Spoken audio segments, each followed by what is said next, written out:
Welcome to Beyond the Game More Stories, the podcast where we explore the lessons sports teach us about life, leadership, adversity, and growth long after the final whistle. I'm your host, Dwayne Lightfoot Jr. On this show, we sit down with athletes, coaches, parents, and just leaders just to have real conversations about the different moments that shape us, the challenges, the victories, the big ones, the small ones, the setbacks, and the experiences that stay with us long after the scoreboard goes dark. All right, let's get into today's episode of Beyond the Game More Stories. From player to professional to program builder, today's guest's journey is rooted in growth, resilience, and a deep understanding of the game. A native of Fort Wayne, Indiana, she was a standout at Butler University, where she was a four-year letter winner and one of the top shooters in the program's history, finishing her career as the second best three-point shooter Butler has ever seen at 41.8%. She earned Horizon League All-Newcomer honors, was named Butler Athlete Female Freshman of the Year, and built a reputation for consistency, discipline, and leadership early in her career. After college, her journey continued professionally, signing contracts overseas in Italy, along with additional professional opportunities in softball, just showcasing her versatility as an athlete. But her impact didn't stop as a player. As a coach, she built a career in turning programs around and developing people. She got her head coaching start at Urbana, taking over a struggling team mid-season and leading that turnaround to where she earned National Coach of the Year honors. From there, she continued building at multiple stops, Walsh and Mount St. Mary's, leading teams to conference success, championships, and an NCAA tournament appearance. Then, at Indiana Purdue University of Fort Wayne, she elevated the program to new heights. Her highlights include Horizon League Coach of the Year, multiple conference semifinal appearances, and a deep postseason run that included a women's national invitational tournament grade 8 appearance. A reputation for building programs and winning cultures created wherever she's been, and now she gets to return where it all began. Back to Butler University, but this time not as a player, but as the head coach, leading the very program that helped shape her journey. Today, she joins us on the podcast to share what the game has taught her, not just about basketball, but leadership, resilience, and building something that lasts long beyond the scoreboard. So please help me welcome to the podcast today, Coach Maria Marchesano. Maria, good morning. How are you doing today? Good morning, Dwayne. Thanks for having me. I'm doing great. It's been a whirlwind here getting started back at Butler, but super excited. Yeah. Did you ever think that you would have that bulldog sitting over your shoulder that we see right now? You ever think it would be there again? I don't know. Honestly, everyone always asked me, like, what's your dream job? And I really have never felt like I had a very specific job in mind that, hey, if I could reach that, I would feel like I reached the pinnacle. But obviously, coming back here, I knew would be special if that opportunity ever presented itself. I talked about this in my press conference. Like, when I found out the job was open, it kind of hit me, and like, there was like this unexpected burst of emotion of like, oh my gosh, this could actually happen. And obviously I was coaching back at home, my hometown, right, close to my family. And so part of that was, I'm probably, if I get it, I'm going to be leaving home. So that was part of the emotion. But the other part of that was, what a cool opportunity if they want me. And, obviously it came to fruition, but it's pretty surreal being back here. Not going to lie.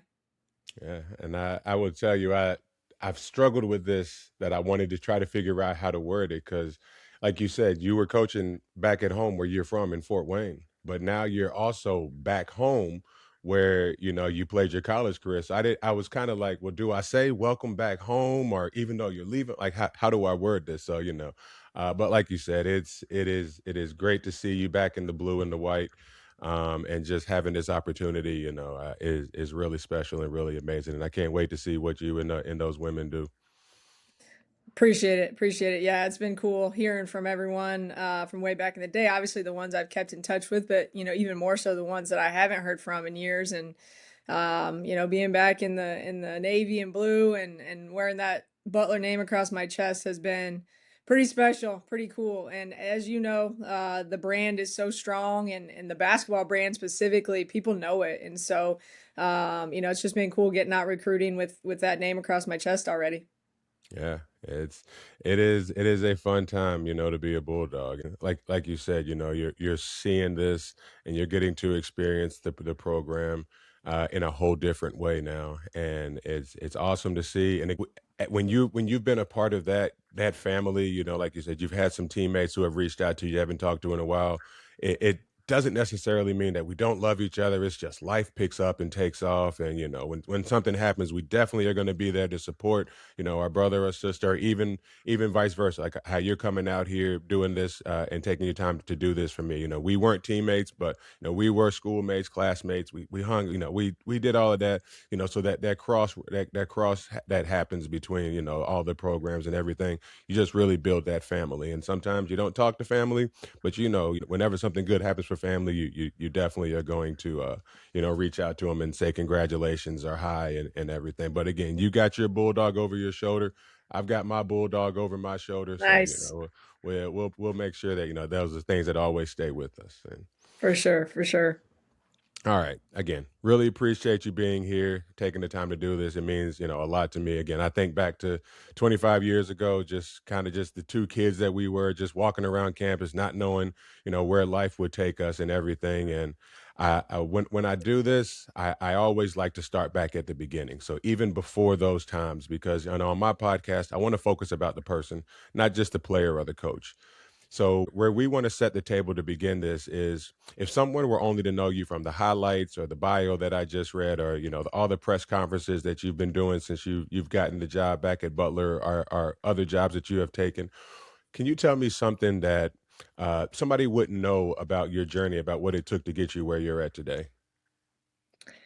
Yeah, I think, people in my hometown would know this, but I think a lot of what built me was, playing with the boys growing up, playing little league, being the only girl on the little league team. And, when you're the only girl, and especially when you're a pitcher, everyone wants to go at you. And I think I had, maybe like my 12 or 13-year-old coach, he came up to me after the game and he said, put his arm around me and he said, "You're one of the most mentally strong kids I've ever coached in my life." And maybe I didn't know that at the time, but hearing that affirmation really built me up. And over the next couple years, between getting my butt kicked for my brother and his friends, but also just playing in the neighborhood with all the boys, I think that built a toughness in me and put a chip on my shoulder, that I could compete with anybody and I could do hard things. And, looking back on my childhood, I feel like that's a big piece of it. Growing up in a blue collar family, both of my parents worked. My dad sometimes had to work two jobs.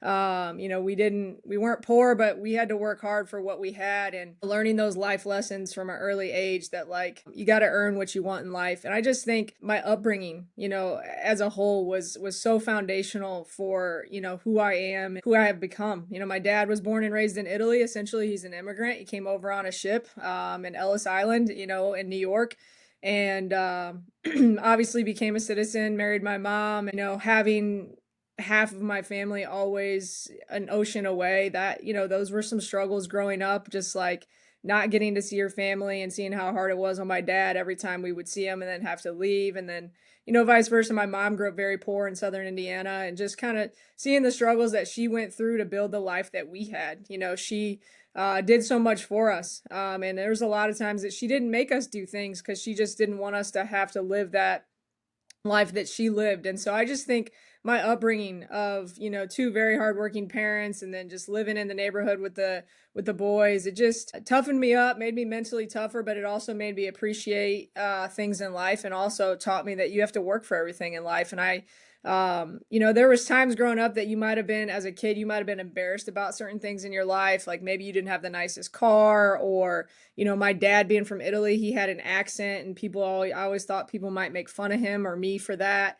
But, looking back, I was so blessed on the upbringing that I had and the lessons that it taught me. And I'm so grateful for how my path ended up taking me to where I am now. Yeah, and I will say, I know your parents are very proud of you, and I look at it now, just kind of coming through. I'm similar thing. I grew up playing in the neighborhood with everybody, but that's a lost art that I feel this generation coming through now doesn't have. They have so many inside distractions and phones and video games and iPads and everything that is a lost art that builds that toughness and that confidence that you spoke about. And I think back to where as you came on campus as a freshman, you won an award that I had no idea existed as the freshman female athlete of the year. Again, my freshman season, I didn't have the greatest season, but I had no idea that award existed. So you came in there and competed and just showed out with that confidence, and the school recognized you immediately with that. So, again, I think, as you said, that is a testament to all the hard work you put in and how you were raised. And like I said, the journey has brought you kind of full circle now. So very, very awesome to hear that, and very proud of you as just somebody looking at it from, somebody you went to school with. And I know you would even come in the gym sometimes, shoot around with the men's team. And I remember times you even tried to get in there and scrimmage with us and everything. So again, you'd be in the weight room with us. So I think that's a very important piece that built you into who you were.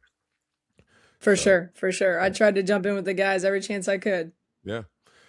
So now I want to get into the one part of the interview that, being a kid from Kentucky, I don't like to do. I had Darnell Archie on a while ago. I do want to say, again, you're from Indiana. So you play high school basketball in what they often consider the mecca of basketball. Again, being a Kentucky kid, I like to think that it's kind of more, more south. But when you play high school basketball in Indiana, there comes with a certain level of pride and tradition. And being at Fort Wayne Elmhurst High School, you were a part of that. What was being a part of that culture and tradition as a young player? What was that like? What did that teach you? Yeah, it was pretty cool. I don't think, hindsight, I don't think I really truly appreciated it as much back then as I do now. But I will say that my sophomore year was when we made our deepest run in the tournament. And that was when I knew people cared about Indiana basketball. I mean, it was, we win sectionals, everyone's going crazy. We're on to regionals again, going nuts. By the time we were headed to semi-state, the front yard of my house was decked out by neighbors, fans.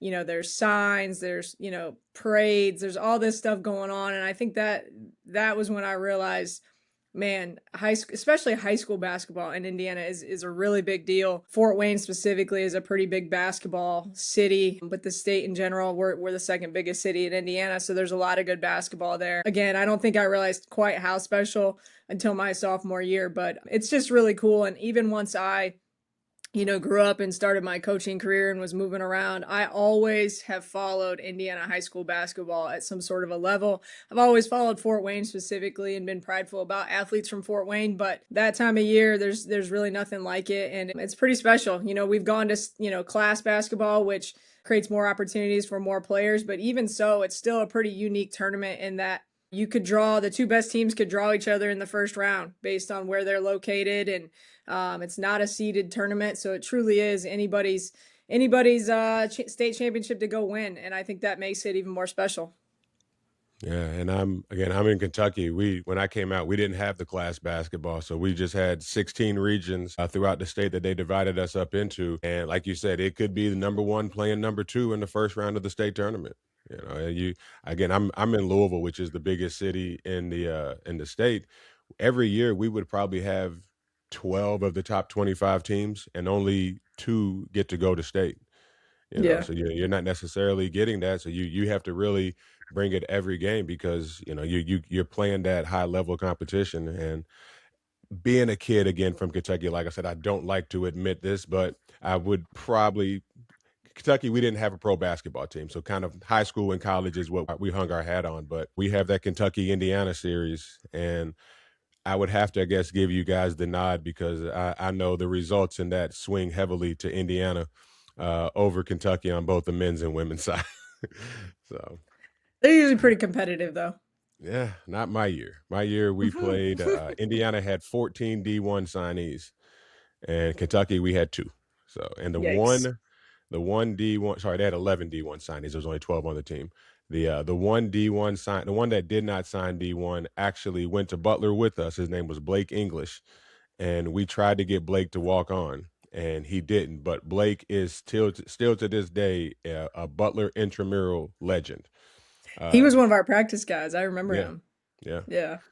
So, all righty. So again, like I said, you had a really good high school career, but out of high school, like me, you committed to Butler.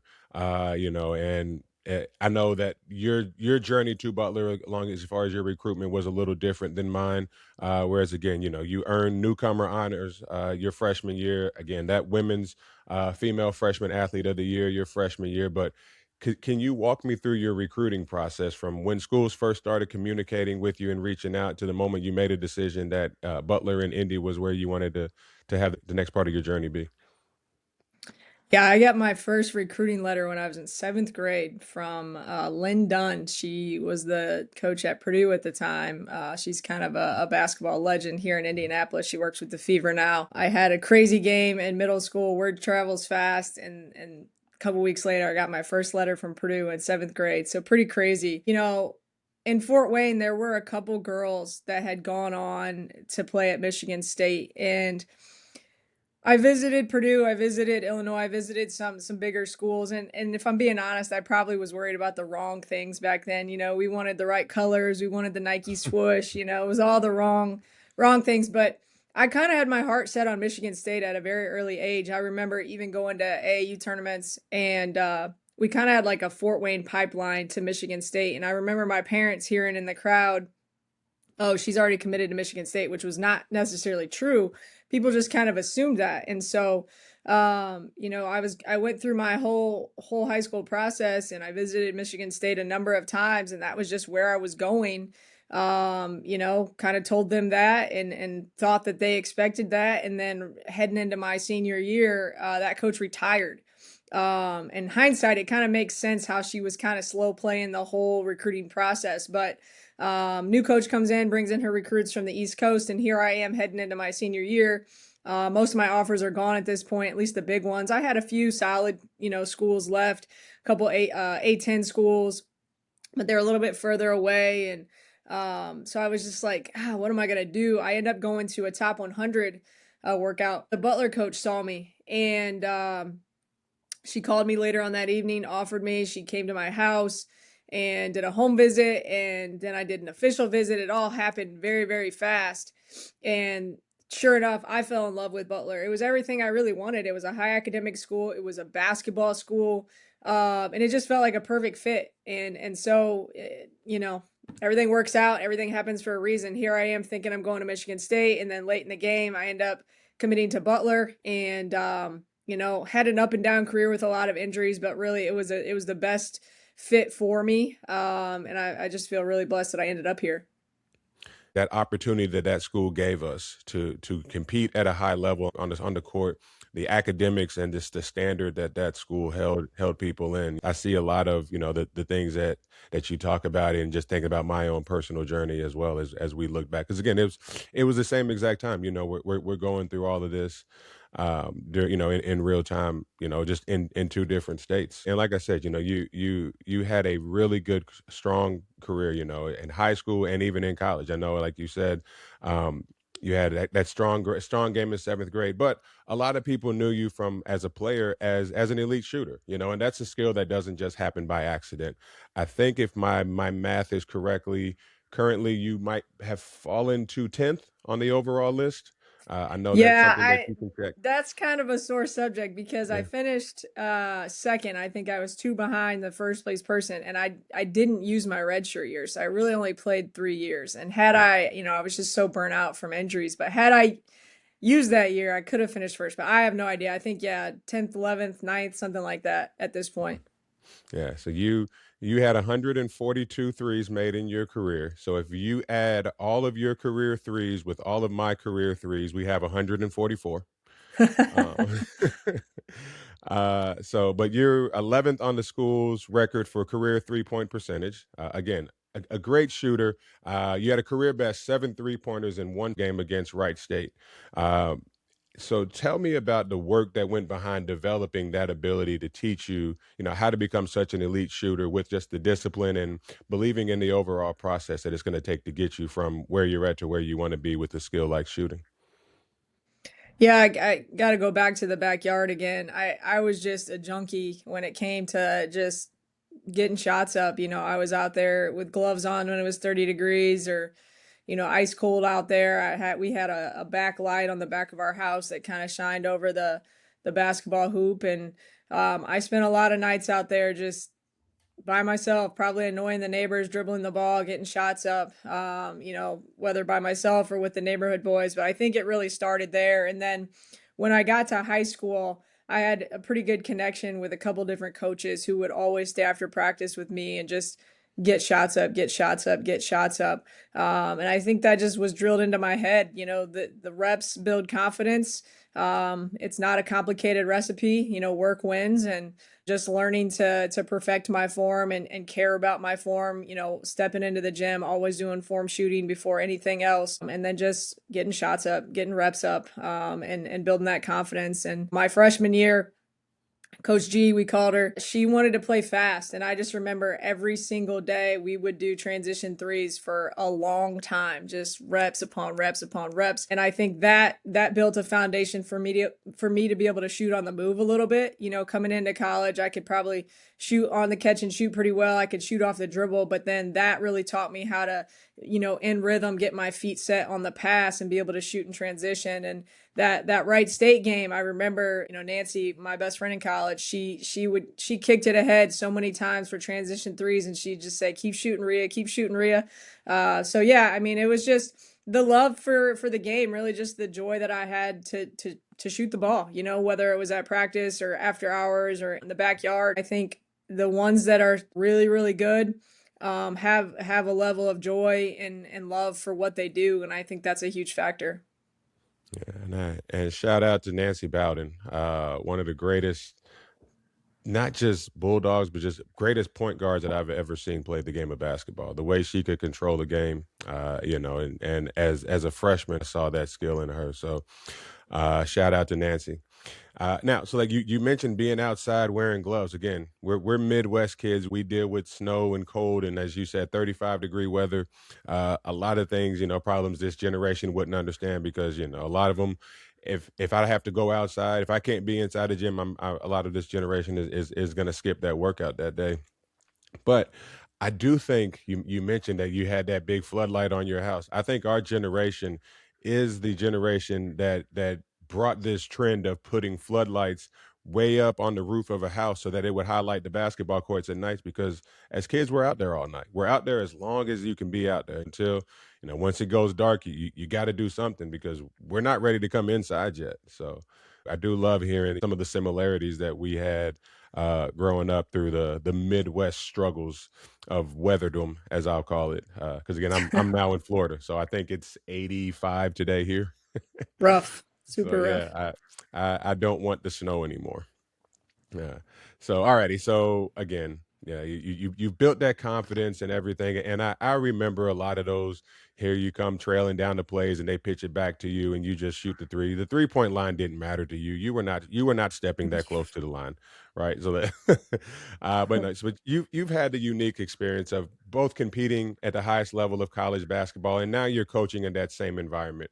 What are some of the keys that you take from your playing career that you're most intentional about teaching your players today? Yeah, I think it's kind of twofold. I think in terms of the X's and O's, the details, I think that's something studying Brad Stevens and a lot of the Butler coaches along the way, just the importance of details. I think his quote is when you realize the importance of small things, you realize there are no small things, right? And so just locking into every little detail and being intentional. And I think player development is something that we really focus on in our program. And talking to some of my Butler coaches who I've kept in touch with from the past, one of them, he always says, like, I wish we did more of that. And I wish we gave you guys a little bit more freedom to be basketball players. And I think that's something that, we do pretty well in our programs. But on the flip side of that, when you get away from like the X's and O's, I think something that I'm very intentional with is, having gone through all those injuries as a player, I'm very empathetic to the kids on my team or in my program who are going through injuries or who maybe just aren't getting as much playing time as they'd like. And that was a big reason I never wanted to be a coach is deciding playing time. Every kid comes into college, the star, that they were in high school. Especially now, social media, they're all made out to be gods with, the millions of different accounts that retweet them and shout them out, and they feel so special. And then you get to college, there's 12 or 15 kids on a college basketball roster, and the rotations are usually 7, 8, 9 max. So you got 4 or 5 kids on the end of the bench who went from being a star in high school to now they're in college. And that was something that I really struggled with, like, and really the one reason coming out of college, I didn't want to be a coach. And I kind of figured that out later on, that I did love this and I could get past that. But, as a coach, being, a player in that locker room who went through injuries, who went through times when I was starting to, at times that I didn't play hardly at all. Kind of, I've been through all the realms of the college basketball experience. So I try to be empathetic with 1 through 15 and make sure that I keep those relationships strong and make sure every kid on that team knows they're important, they're playing a role. And I would say that's something I really take from being a player here to now my 17, 18-year journey as a coach at all the different levels. I've really tried to implement that and just be cognizant of every single kid on the team and what they might be going through. And I think it's really amazing to hear you say that because, you talk back to your journey and just how you kind of stayed in contact with your coaches still to this day, and just that relationship of player and coach, and now you're living it on the other side. Like I said, you're teaching these kids these lessons and giving them these things from your own firsthand experience.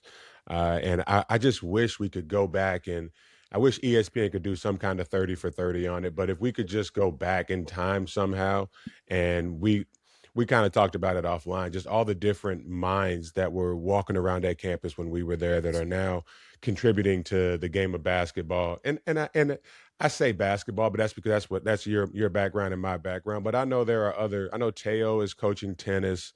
There's a lot of other athletes that we had at Butler playing their sport that are contributing it still to the next generation. But if we could just get some kind of way to go back in time and put all of y'all, all of those minds in one room and just have a conversation. You mentioned the Brad. Angel Mason is now an athletic director at Barry in Georgia. Lisa Pryor she was a high school coach at university, but now she is helping lead a TNBA AAU program. You got Darnell Archie was at Mobile, and he just took a high school prep job. Laval Jordan is at DePaul. I mean, just I could literally sit here and go down the uh, the line of all the different basketball minds that came through there, and just to be able, just again, not being really in coaching like you all, but just being a fly on the wall. There were things I took from every last one of y'all. And I may not have said anything to y'all about it, but just watching, you guys, it was a motivation to not just me, but to your teammates. And again, on the men's side, we came to support the women's side, and there was a lot that we learned from you all. So I think just kind of looking at that overall, those lessons that are being taught from the top all the way down, like you said, you treat 1 through 15 that same way. There are lessons that I learned from, Ryan Reynolds. There are lessons that I learned from Ryan about just being a great teammate. All the way through. So I think that's the one thing that the beauty of sports gives us. Uh, and again, I'm glad that you decided that coaching was in your future, because again, that's why I never want to be a head coach, because I don't want that playing time decision. I know you're going to have 12 to 15 parents who feel like that their child is the best player and that their kid needs to be getting the most playing time. But again, like you said, that rotation sometimes is 6, 7, 8 deep. My freshman year, we hit a point in this season where our rotation went 6 deep. We were up against Wake Forest 43-10, and we only went 6 deep. And that's just the reality, because like you said, that's a hard lesson that these kids don't learn. And I learned it my freshman year. Everybody on that team was their team's best player in high school. It doesn't matter how many likes, how many follows, how many reposts, retweets you get. Doesn't matter. You got to go out there and earn that time. And, what you're doing and teaching them those lessons and everything, I think is very important. And it's going to continue to help the next generation as this game of basketball and Butler University continues to evolve. So I thank you for that. So now, like you said, you've coached at all different levels. You've also played at all different levels. Again, I mentioned earlier, you were able to go play professionally overseas in Italy, as well as you even did some softball, which was news to me. When I read that, I was like, she didn't play softball at Butler, you know. So, but how would you kind of compare and contrast what a practice looks like at all those different levels? You know, from a high school to a college to a professional, because I'm working with a high school team right now, and that's one thing that I'm trying to implement for them is what their work ethic needs to be, especially when it comes to things like, your preparation and just your intensity and things like that. How would you kind of compare those different levels of practice? Yeah, thinking back, in high school, I was so serious. Like every single day was life or death for me. Like I had that chip on my shoulder as a freshman stepping on varsity that I had to be, the most serious person in the gym to prove myself. We had not necessarily great basketball players on my high school team, but we had great athletes who went on to play other sports in college. So those practices were very competitive. We had we were good friends and had good times in high school. But those practices were very competitive. But I would say every level that I stepped up, what I thought was competitive was taken to another level. Getting to college, I remember when you first get here and it's warm outside, you start with the open gyms before you even have any organized practice. I remember, stepping in and watching you guys, seeing the new guys every year, like who's here. But you step into those open gyms and you're not really close with your teammates yet. You just pretty much met them. And just that immediate, everyone wants to prove themselves, that chip on everyone's shoulder. That was fun. That was fun, but it was also like a little intimidating at first. Like, okay, everyone's here, everyone's super athletic. It's not high school. Everyone was good. But then, getting to into the college practices, I think the biggest difference is just the urgency in college, the urgency to be intense and intentional with every single drill. In high school, everything's pretty much easy. Even if you have good intensity, it's pretty much easy. But you get to college and every drill is hard. You don't win every drill like you did in high school. If you lose, you're running. If you miss that time, you're running again. Now the whole team's running. Now we're just running because it's a track practice because somebody missed their time. So yeah, it's just the urgency and the intensity in college is an adjustment for a lot of kids. And I think that has changed a little bit now that we train year round in college. When we played, we couldn't touch a basketball until October 15th. And now, so some of that has changed because you got to save legs. I mean, if you're going 100 miles an hour from June all the way till April, it's you're not going to have any legs left when it matters most. But then, taking that step to go overseas, and I finished college and I was like, I'm burnt out. I'm not even going to take my redshirt year. And then I'm in the real world and I'm like, I miss this. And there were some teams that had reached out to me because I was ranked for shooting percentages and they saw my last name and they thought, hey, she's Italian. Maybe she wants to come play in Italy. And so I reached back out to those teams and I said, are you still interested? And they said, yeah, if you're still in shape. And so kind of a crazy story, but it all works out. I head over there to play. And here I am. I'm like, I played Division I basketball. I'm ready for this. And there's nothing more physical than NCAA Division I basketball. And then I get over there, and I've got some kids from the Czech, some kids from France, some kids from Serbia on my team. Obviously, some Italians. I didn't know what physical was until I got overseas to play pro. I mean, I remember just kind of cutting across the lane, getting checked, laid on my back immediately at my first practice. It's like over there, those people are doing it for their job. They're doing that to feed their family. Some of those foreigners that are from some of the other countries outside of Italy playing in Italy. And so it was a whole nother level of professionalism. I wouldn't say the intensity was much more intense, but the physicality, the urgency, I don't know how to even put it into words. It was just everyone cared so much because one, they didn't want to get cut. Their paycheck relied on their ability to perform. If you're not working hard, you could get cut. So all those things, all of a sudden, it's not like you sign a year-long scholarship. You sign a contract, but if you're not performing, you could get cut a month later. And so the seriousness, I guess, is the word I'm looking for. The seriousness of every single person on that team was a whole nother level overseas. So each level very, very different, but obviously very cool at each stop.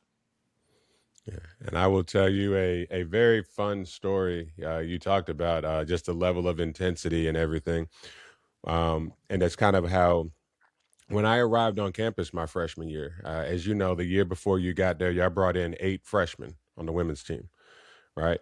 When I arrived on campus was during that, back then they allowed you to go on an international trip every 4 years. So when I got to campus, the men's team was on their trip. So I get to campus. I'm the only freshman coming in. I'm there just in the gym shooting around, and all of a sudden I see all these women walk in and they're like, "Hey, what are you doing?" I'm like, I'm shooting," and I didn't know any of them. Again, I'm probably been on campus 3 days. They're like, "Well, we got the gym reserved. We're about to scrimmage." I was like, "Oh, okay." I was like, "Well, I'm here. I'm on the men's team." I was like, can I?" And it was the women's team. I was like, "Well, do you mind if I run with y'all?" And they were like, "Sure, whatever. We don't care." I didn't get picked up the first game. In this story, you can ask Angel and Lisa and Nancy and all of them. This was the day we actually met. And again, we're in the same dorm and had not met each other. But we get out there, and I will tell you, Angel came at me so hard, right? And that spread out that hour and a half we were in there. Like you said, it was extremely physical, and on y'all. And again, I'm 6'5", and I'm out there playing with the women's team, and they are bodying me, banging me, contesting my shots. I'm trying to get a dunk, and people are jumping with me, and it's so like you said, the level of, when you step up to that level, all the way across the board, it is there is an expectation that you're going to bring it every play. So. But again, shout out to just everybody that kind of helped us. That those days and those nights and those hot summer days and those cold winter nights that we get at Hinkle, because they were not turning on the heat or the air when nobody was when breaks were going on. So. All right. So again, like like you said, you've been coaching for about 15 to 17 years now. Again, couple different stops, couple different levels, high school, and now again you're back at Butler now. So in this new era of recruiting, which is shaped by the transfer portal and the NIL, things that I am so happy we didn't have. Well, I'm happy we didn't have the transfer portal. Wish we had the NIL. But but again, I appreciate our first of the month checks that we got. That $1,000 really went to help pay for our food and ramen packs and Zatarain box mixes and but as you go through this now, what are some non-performance qualities that you look for in kids when you're recruiting? Yeah, we put obviously, I mean, every coach talks about finding high character kids. Obviously, that's a non-negotiable, but how do you decipher that? It's tough. Recruiting's a crapshoot. You can ask all the right questions, you can do your research, you can call their high school coach, you can call their AU coach, call their strength coach. But at the end of the day, you don't truly know who you've recruited until you're about 4 or 5 months into it. But some things that we look for, we look for every play players, like players that don't take plays off. It doesn't matter if they're playing good, playing bad, they're talented, not talented. Do they play hard every single play? So we look for every play players. We look for the kids that are, just as excited for their teammates as they are for their own successes. We look for the kids who don't drop their head and pout after a turnover or a missed shot. We look for the kids that look at the coaches, when they're being coached and don't just, shake them off or walk away as they're talking to them. So, all the normal stuff. But definitely, those are huge nowadays, and they're core pieces to your program. They really are. The intangibles, the hard work, the work ethic. I've talked to our athletic director, another Butler basketball player, about sacrificing maybe some talent in this first recruiting class to make sure that we are recruiting high character first, as we build this culture and start from the foundation and wanting to make sure that we're getting really good kids in the program. And so again, it's a hard task to truly know who you're recruiting through the process. You do your work, you do as much background calls as you can, but at the end of the day, you really don't truly know who you have until you're about a couple months into the season, honestly, because when that playing time conversation happens, that's when you truly find out who you have. And it's tough. And I've been really blessed over my 17, 18 years as a coach that, I've had really good kids with really good buy-in. And, like I said, I've been in those shoes on both ends of the spectrum. So try and handle it as delicately as I can. I try and be very transparent. That's how I sleep at night, is just being very open and honest with every kid. But it's still a tough conversation for sure. And I think that is something that really, again, when you, my philosophy, I'm looking at it as there's a lot of things that need to kind of change and adjust at the youth level, right? And I think one of the things that I think is most beneficial is getting people in decision making positions who have been where you want to go, or where these kids want to go, or are where they want to go, because those are the people that I think bring the best advice. You get, you see it nowadays. You got group training gyms that pop up everywhere. You got kids training 2 hours a week with people who have never played the game, but because they have access to a facility, they're able to, to run the training sessions. And I just think that, getting those people who have this, like you said, you've been on both sides of that coin. You can understand with player number one, you can understand with player number 15, and I think that's a tribute to why you're saying that you've had people in your programs over your 17 years that have been able to understand that, because they know that when it comes from Coach Marchesano, like, she's speaking from experience. She knows what she's talking about. So all righty. So like I said, you've been coaching this game for a long time, and traditionally sports coaching is a male dominated industry, but here you are coming in here, the success that you've had, you're following the path by like trailblazers like a Becky Hammond. She spent time with the Spurs. Lindsey Harden was with multiple teams. Teresa Weatherspoon, Kara Lawson, and they've now, some of them have transitioned back over to the women's side of the game. But just kind of getting that job of coaching in the NBA, they've had that opportunity. As a female coach in this industry, what are some of the things about strength and perseverance that you think you've been able to shape the way you approach by looking at those kind of women and coaches? Again, the UCLA coach just won a national championship is a female, and just women like that in the coaching industry. Yeah, that's a great question, and one that I don't really think I felt the importance of until maybe more recently in the last 5 or 6 years. But I never looked at anything as like, you can't, like, I can't do that. Like, even if people said, you shouldn't, or you won't be able to because of this, that, and the other, I just never looked at it that way. I've always just believed, like, work really hard and good things are going to happen. I can't say that I've ever had my career path exactly like specific goals in mind. I kind of touched on that earlier with, the whole dream job conversation, but I'm just a big believer of getting up every single day, treating people well, working really hard, and good things are going to happen. And so, my career path has kind of been crazy, and I kind of got baptized by fire, getting thrown into a Division II head coaching job very, very soon into my career. And, seeing some of those trailblazers is awesome. I've actually had a few different people who have come up to me and said that they thought I would be good coaching on the men's side, which is very intriguing to me, actually. But, early on, the Pat Summits, the Muffin McGraws of the world, just their physical and, domineering presence on the screen, and seeing some of the documentaries of those two, and how tough they were as strong women, and just kind of their upbringing, and how their upbringing got them to where they were.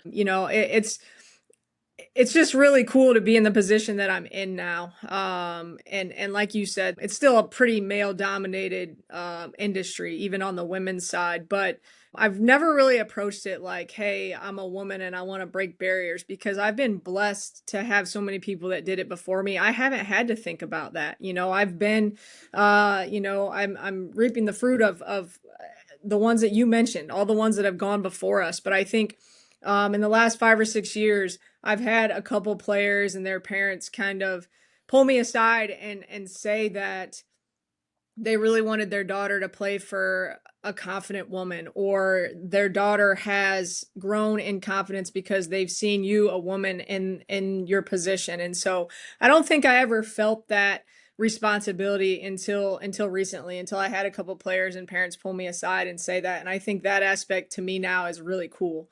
And again, something I didn't think about coming up in this industry, because thankfully I didn't have to too much. There was so many trailblazers ahead of me that kind of laid the path. And so I haven't had to break down as many doors or barriers like those awesome people did. But thankfully, I've been able to be in this profession and have success. And like I said, hearing from some parents and some players here in the last couple of years has been really cool to hear and just kind of feel.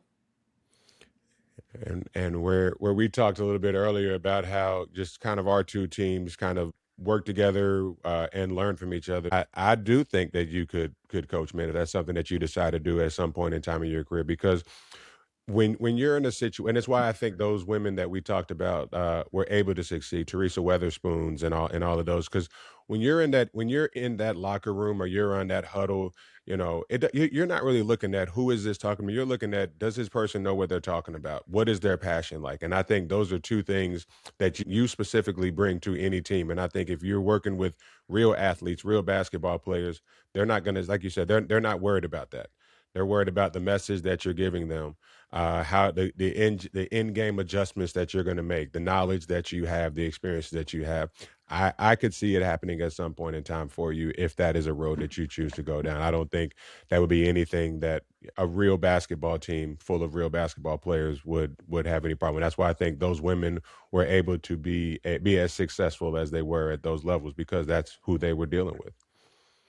Yeah, I think at the end of the day, basketball is basketball and people are people. And Mhm. when you figure people out and you are able to connect, and um, one of the people that said that to me, he said, with guys, as long as they know you care about them and you're trying to help them get better, then they're going to be locked in. And if they have that respect for your knowledge, it'd be an easy transition. But definitely curious. Maybe one day. I won't put it out of the question, but definitely, I took it as a compliment both times that those people brought it up to me. Yeah.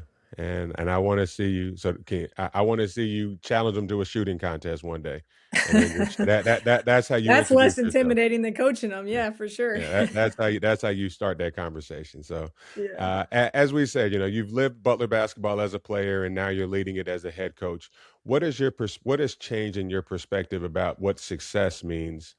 Because now you're going to go to building a program in the locker room that you used to be in, but now you're standing in front of that locker room. How do you gauge success differently now versus then? Yeah, that's a great question. As a player, we just wanted to win. We wanted to sing the Butler War song after every game. And that really hasn't changed. I probably feel more pressure now, obviously, as the leader of the ship.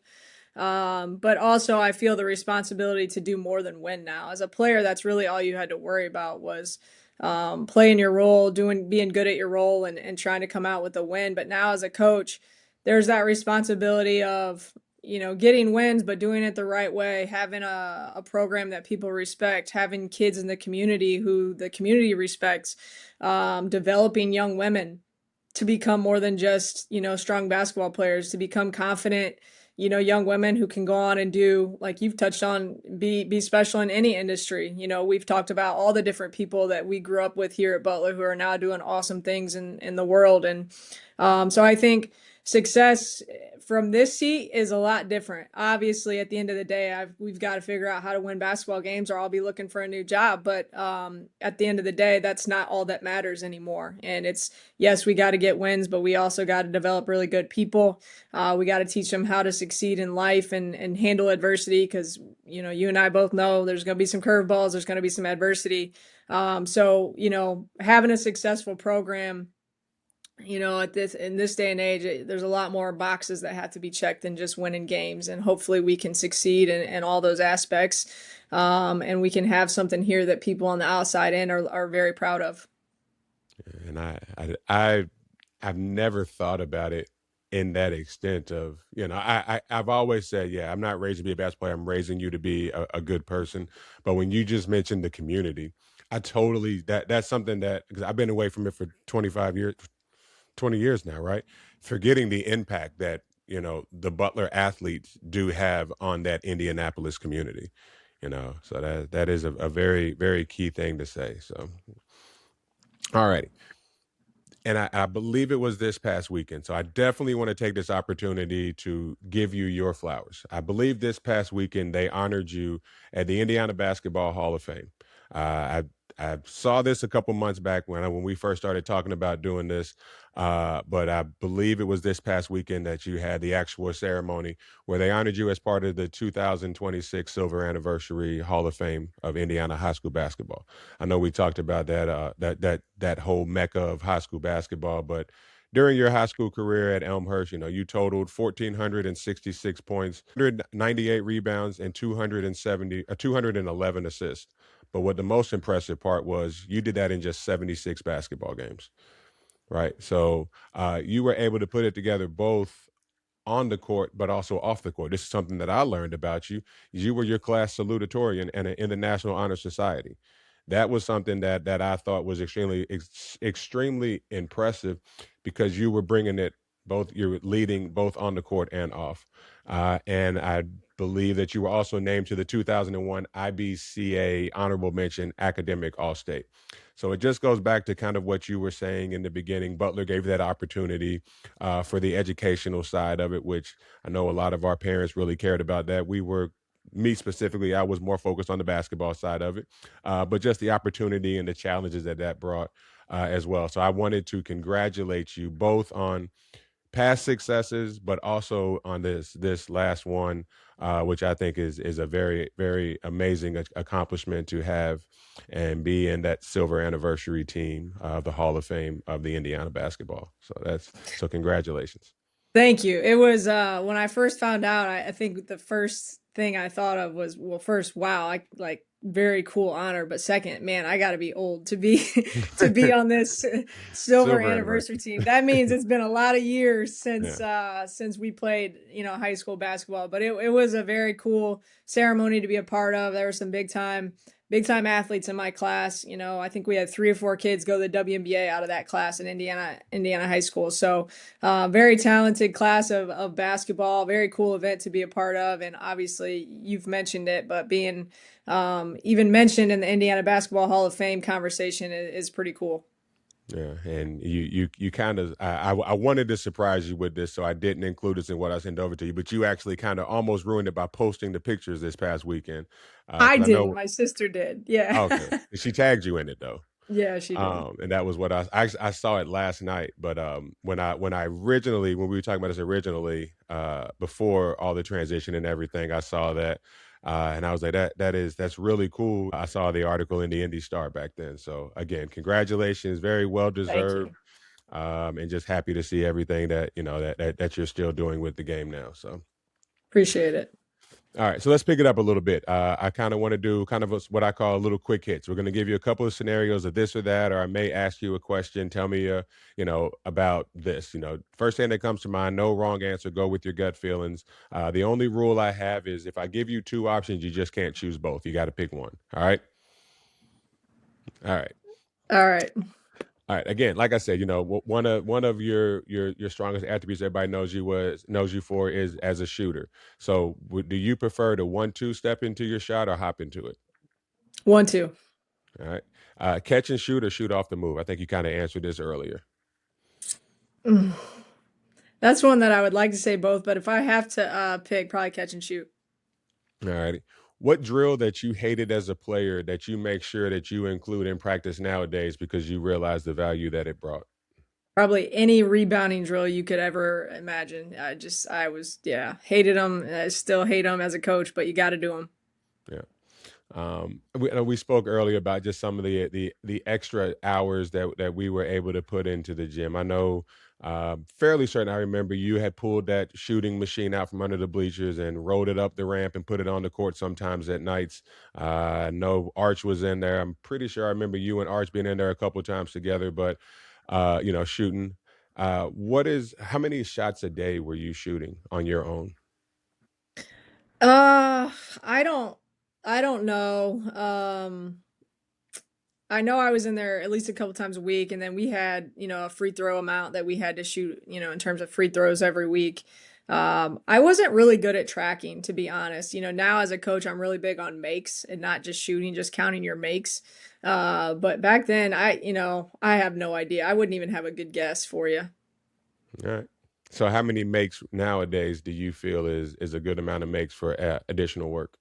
It depends on if we're in season or out of season. If we're out of season, you should be getting at least 1,000 makes up a week. If it's in season, I'm really big on my shooters saving legs, but getting about 100 to 150 makes up after practice each day. Now, obviously, or maybe before. Obviously, we're shooting in practice too, but it's really important. Like, hey, either get in before or after practice. Just see the ball go through the hoop, get that rhythm, get a coach rebounding for you so you're not running all over the place, but get, 100 and 150 makes up after each practice. Yeah. So I know the 3-point line has kind of moved throughout the last 25 or so years. How far behind the 3-point line would you be shooting today if you were still playing? Man, it's hard to tell. I was shooting on the logo way back then, and people thought that was crazy, and that kind of became what I was known for. But yeah, I have no idea. It'd be pretty deep, I'm sure, especially with how deep the kids shoot just on normal shots anymore. All righty. So if you think back to your first game back at Butler, and then you think ahead to your first game on that sideline, which one do you think, and you look back on it, you would have been more nervous about as a player or as a coach? Probably as a coach, because it's so much of it is out of your hands as a coach. Like, you can prepare and you can feel good, but when you step out on that sideline at the end of the day, you don't get to go out there and do much about it. You can cheer, you can give them confidence, you can give them sets to get, quick easy buckets. You can coach them up all you want, but as a coach, there's those butterflies that I have to stand on the sideline and watch, and that's something I've always dealt with. But I also always say that the moment that I don't have those butterflies anymore, it's probably time to get out. All right. Film session. Do you find it more beneficial watching film on your team or your opponent's team? We do a lot of both. I think probably if I had to pick one, I would say our team. We learn a lot from watching ourselves at practice and in games. I think our kids are able to see what we're teaching and then see the good or the bad, how it works, how it doesn't work. Um, Again, you got to watch scout film on teams you're getting ready to play. But if I had to pick one, I would just pick watching ourselves. All right. Could 18, 19, 20, 21-year-old Maria play for Coach Marchesano? And if so, what would be the biggest hurdle? My one assistant coach, Quincy, he always says, imagine Coach Mark and Coach Mark's system, because we shoot a lot of threes in our system, and obviously the three ball is a different, just a different impact on the game today. But I think I'd have to play a little bit more defense to play in my system. I actually care about that now. I was not the best defender back in the day, so yeah, I'd have to pick up my effort on the defensive end and rebounding, but I think I would enjoy the offensive aspect of my system. All righty. Last one. You're in a new conference now. So the conference doesn't look like what it looked like 25 years ago. Is there one opponent that you're most looking forward to coaching against this now that you're at Butler and in the Big East? I mean, when I got this job, I got a number of texts, and I would say the most common text I got was, "Can I get tickets to the UConn game?" Everyone wants to come to the UConn game, so Yeah. obviously that'll be an exciting one. I'm really big, and I really like rivalry games, so I've kind of heard some different things with Xavier being right down the road. I think that'll be an exciting game to coach in. DePaul isn't too far. I like the Midwest game, so I'll be excited to coach against those teams. But obviously, coaching against Gino and UConn will be pretty cool as well. Yeah. All right. Well, again, I appreciate you doing that. Like I said, I wanted to just kind of pick your brain really quick. But as I told you, this platform and everything that I'm building, I'm doing through help of a lot of great sponsors. So every episode, we have one specific sponsor that helps us with that. Today's episode is sponsored by Running the Race Coaching. So every journey starts with a step, but not every journey is an easy situation to sustain. Running the Race coaching is built for those who have committed to the process, whether you're getting started, chasing your personal best, or pushing through to the next level. With personalized coaching, structured training programs, and accountability at every step of the way, Running the Race coaching helps maintain runners to be able to stay consistent, build confidence, and reach for their goals with purpose. Because running isn't just about the distance, it's about the discipline, the mindsets, and showing up when it gets hard. So, wherever you're at in your journey, just starting out or leveling up, Running the Race coaching is where you can find help to run your race the right way. So, visit them online for more information at www.runningtheracecoaching.com. All righty, Coach Maria. I appreciate you. So as we wrap up today's episode, again, I want to thank my sponsor, Running the Race Coaching, but I also want to thank you. I know with everything in the transition, your schedule is very busy. I appreciate you taking the time to do this. It was really good to catch up with you. You know, I'm always supporting you and watching you, especially now you're back home, getting to see all the great things that you're about to do, taking that program to the next level. But as we close things out, I want to give you the opportunity to just share with the audience anything that we haven't already discussed, or if you want to hit on anything that's going on with you, whether it's upcoming games, projects, your social media, where they can find you, where they can find information out about the team. If you've got a player, if there's a player that's interested in maybe trying to find out how they can get on Butler's radar or anything like that, want to give you the opportunity to just kind of take the floor for a second. Yeah, well, first and foremost, I want to thank you. It has been awesome to catch up. For those of you guys listening, Dwayne was one of the just best classmates anybody could ask for. He connected with people from all backgrounds. For me, I was kind of I wasn't the most social kid, so he connected with me right away. And just one of those people that was always going to speak and just kind of make your day, smile on your face. A true competitor. Was fun to watch. But this Butler family is extremely special. We kind of touched on that, but obviously we have our friends that we stayed close with.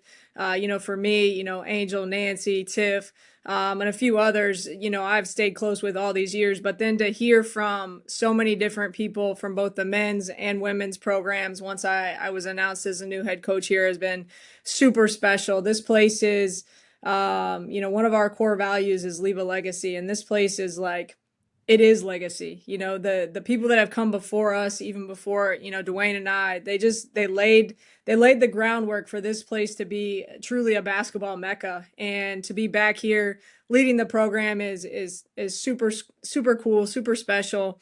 I feel a weight on my shoulders and added pressure, and that's okay because that means it's meaningful to me. And I just want so badly that we can get this program up in the top tier of the Big East. It's not going to be easy. The Big East is obviously a super competitive, basketball heavy conference. And, I'm excited for the challenge though. And for anybody on the outside that's curious about Butler basketball, tune in. We'll be on ESPN Plus. We'll be on some nationally televised games. These girls compete hard and they play the right way. And I'm excited to put a good product out there for everyone to watch. And hopefully we can fill the stands at Hinkle and have a great season. Yeah, and it's coming. I know building a program takes time. And again, I know there's bright things in the future coming ahead. What is the Butler women's Instagram page? Is it I think, butler.wbb? yeah, yep, Butler WBB. Yeah, go ahead, follow them, and just watch what they're going to do this year. I'm telling you, it's going to be amazing to see it. But like you said, we were able to come to a school like Butler not knowing where it would get, but a lot of that is just a testament to those that played ahead of us. Some of the ones that were there. You mentioned Coach Gatlin. Some of the girls that she brought through that. I always try to make sure that that I always reference those guys that came ahead of me. Because they took a chance and an opportunity on a school like Butler, and it's not the Butler that it is now. It was a Butler that, again, I'm in Kentucky and I had never heard of Butler before. They started recruiting me. So I always want to shout out those men and women that came before us across the board. The educators and teachers and professors and administrators that we had there that just make that little small space. Because again, Butler's not a big campus. That little small space, something very, very special. So Alrighty. So as we close today, again, want to thank you again for taking the time to do this. To everybody out there that took a few minutes out of the day to kind of listen to us, we appreciate you.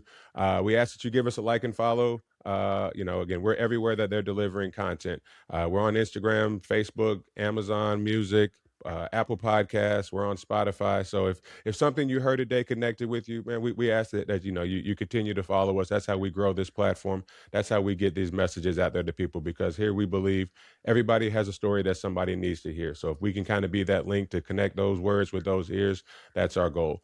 If a story you heard from Coach Marchesano, again, you've been Maria since 2001, but if a story that you heard from Coach, you know somebody that could benefit from hearing it, we ask that you share it with them. Or if you know somebody that just likes sports or somebody that likes storytelling or podcasts, we ask you share it with them. For additional information, you can always visit us online. It's www.btgms.com. We got all our information on there. We'll have the latest podcast episodes. We have our official merchandise on there as well. So in the meantime, again, Coach, I appreciate you. Thank you for taking the time. Good luck in the upcoming season. Again, I Appreciate told it. you I don't fly, but if you happen to be in the Orlando area or somewhere in that greater area, let me know. Again, I would love to come out and watch you play. But again, I'll be watching on ESPN Plus. Anything I can ever do for you, please let me know. And again, so everybody out there, again, thanks again. Remember, at some point in time in our lives, in our career, these games are going to end. The baskets are going to stop. The ball's going to stop bouncing. But the lessons that we learn from these sports and these games are going to live with us forever, and they're going to shape who we are. So until next time, we'll see you beyond the game.